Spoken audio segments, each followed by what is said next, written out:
નમસ્કાર. જો bank of બરોડામાં career બનાવવાનો વિચાર હોય તો આ માહિતી ખાસ કામ લાગી શકે છે. ચાલો આ નવી ભરતી વિશે બધું જ જાણીએ. ચાલો સીધા મુદ્દા પર આવીએ. બેંક ઓફ બરોડાએ કેટલી જગ્યાઓ બહાર પાડી છે? તો આંકડો છે 418. હા, પૂરી 418 વેકેન્સીઝ છે. તો આ તક વિશે થોડું ઊંડાણમાં ઉતરીએ નહીં? ચાલો જોઈએ કે આ ભરતીમાં મુખ્ય શું છે. સારું, તો અહીં એકદમ સ્પષ્ટ ચિત્ર છે.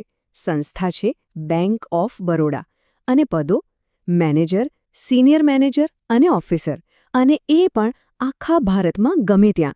અને હા, પગાર ધોરણ પણ જુઓ, 48,480 થી શરૂ કરીને 1,05,280 સુધી. ખૂબ જ સરસ કહેવાય. હવે એ સવાલ જે બધાના મનમાં હશે કે આ જગ્યાઓ માટે અરજી કોણ કરી શકે? મતલબ કે એના માટે શું લાયકાત જોઈએ?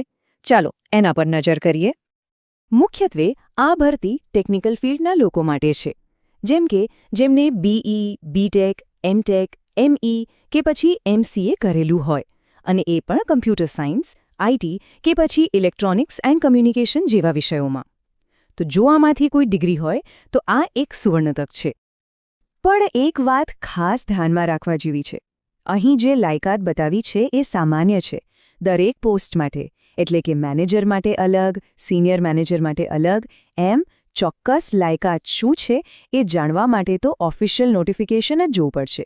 એ જ સાચો અને અંતિમ સ્ત્રોત છે. માની લો કે અરજી કરી દીધી, પછી શું? નિમણૂક સુધી પહોંચવાનો રસ્તો કેવો હશે?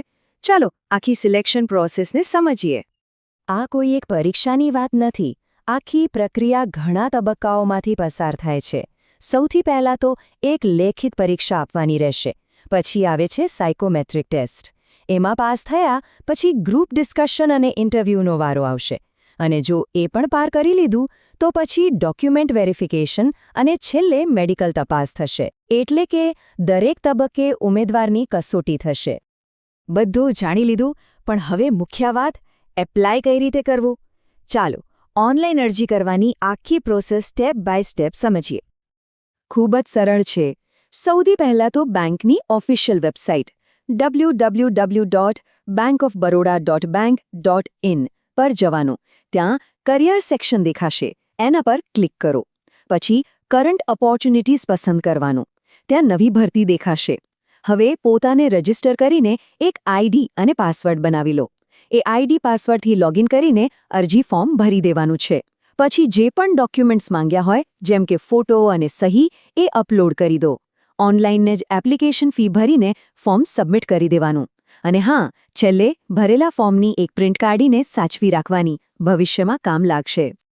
અને હવે છેલ્લી પણ સૌથી અગત્યની 2 બાબતો. ફી કેટલી ભરવાની છે અને કઈ તારીખ પહેલાં અરજી કરવાની છે. આ ચૂકવા જેવું નથી. જુઓ, અરજી ફી બધા માટે એક સરખી નથી. જો કોઈ જનરલ, ઓબીસી કે ઈડબ્લ્યુએસ કેટેગરીમાંથી આવે છે તો એમના માટે ફી છે 850 રૂપિયા. પણ જો અરજદાર એસસી, એસટી, શારીરિક રીતે અશક્ત કે પછી કોઈ પણ મહિલા ઉમેદવાર હોય તો એમના માટે ફી માત્ર 175 રૂપિયા છે. આ એક મોટો તફાવત છે. અને તારીખો? આ તો કેલેન્ડરમાં અત્યારથી જ માર્ક કરી લેવા જેવી છે. ઓનલાઈન અરજી કરવાની શરૂઆત થશે 30 જાન્યુઆરી 2026થી અને અરજી કરવાની છેલ્લી તારીખ છે 19 ફેબ્રુઆરી 2026.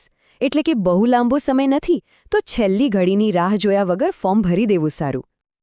તો આ બધી માહિતી પછી એક સવાલ મનમાં આવે કે શું આ તક અત્યારે કોઈના માટે યોગ્ય છે? એ ખરેખર વિચારવા જેવી વાત છે કે આ જોબ પ્રોફાઇલ અને કરિયર પાથ કોઈના લાંબા ગાળાના લક્ષ્યો સાથે બંધ બેસે છે કે નહીં? સારું, તો જો કોઈને આ તક રસપ્રદ લાગી હોય અને આગળ વધવાનો નિર્ણય કર્યો હોય તો બધી જ વિગતવાર માહિતી અને અરજી કરવા માટેની લિંક બધું જ બેંકની ઓફિશિયલ વેબસાઇટ www.bankofbaroda.bank.in પર ઉપલબ્ધ છે. ત્યાંથી જ બધી સચોટ માહિતી મળશે.